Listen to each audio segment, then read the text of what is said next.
Today I would like to show you how to place duct supports by using Dynamo automatically. I had released another video previously which will work only with Revit 2017 to 2019.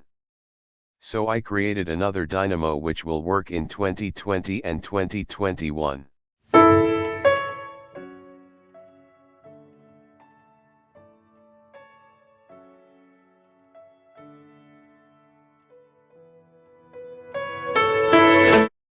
If hanger families are not loaded, a dialog box will appear and we have to show the location of folder where we copied the hanger family. Dialog box will not appear if the family already loaded to the file.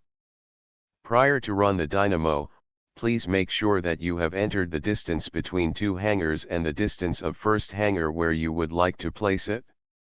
This Dynamo will work with both round and rectangular ducts.